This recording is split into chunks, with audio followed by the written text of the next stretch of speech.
Okay, joining us from Washington, Fox News analyst Karl Rove. Were you surprised the bill went down today? And what about Nancy Pelosi? Did she have any impact on it? Oh, she had a huge impact on it. You ran just a snippet of it. It's over 5 minutes of the most vicious partisan rhetoric. This is the kind of thing that you expect to hear on the floor of the House from some, insignificant partisan backbencher. You do not expect to hear it from a leader, the Speaker of the House, whose responsibility it is to try and set the bipartisan tone to get this bill passed. I was appalled by this. And in a moment when leadership was required in the Speaker, she offered nothing but hyper-partisanship, and it hurt a lot.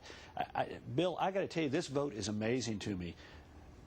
When she's making this speech, the head of the Democratic Congressional Campaign Committee is on national public radio basically saying the vote will be used against the Republicans in the fall.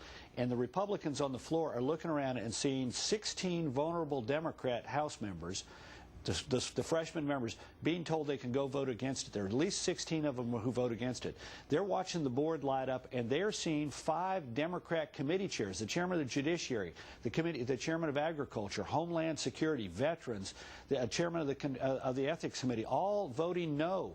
I mean, these are key members of the leadership team, of Pelosi's leadership team, and she's letting them go vote no. They're watching some of her closest personal allies, the Sanchez sisters from California, Lynn Woolsey, Barbara Lee, close friends of hers, voting no against this, and then a raft of subcommittee chairmen, and then they have to listen to Speaker Pelosi, and no wonder this Republicans were reluctant to cross the line and vote for it. She gave them no reason to do so today. All right, now, we talked at the top of the program, and both of our financial analysts say, look, the result of this partisan bickering, and I understand how important it is, because if you use the economy to try to get a president elected, I mean, that's a serious, serious matter.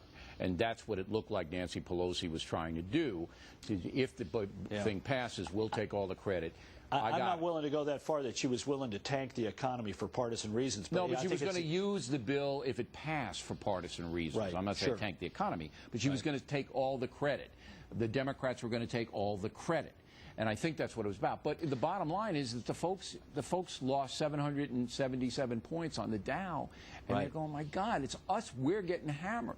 When you have a big vote like this on the House floor that's difficult and is hard, members are sitting there in a pit of high emotion, watching everything, and it's really important for a leader to step forward. I agree with you. I think I'm as appalled as anybody. I'm going to ask John Kerry about it. He's coming up behind you. Now, the polls say that the economic chaos is helping Barack Obama. We have new polls in from Florida, Ohio, Pennsylvania, Virginia, and Colorado. Now, Obama's ahead in all of those states, tied in Florida.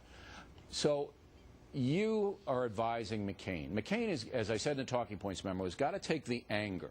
The anger's not going to go away in 5 weeks. He's got to take the anger, and he's got to move the anger to his advantage. That's the only way he's going to win. Because now there's only one issue. There's only one. It's economic survival. So how does McCain do that?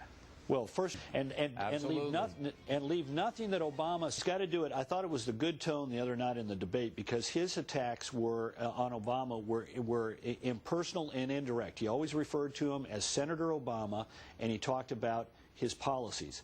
Senator Obama, on the other hand, was personal and direct.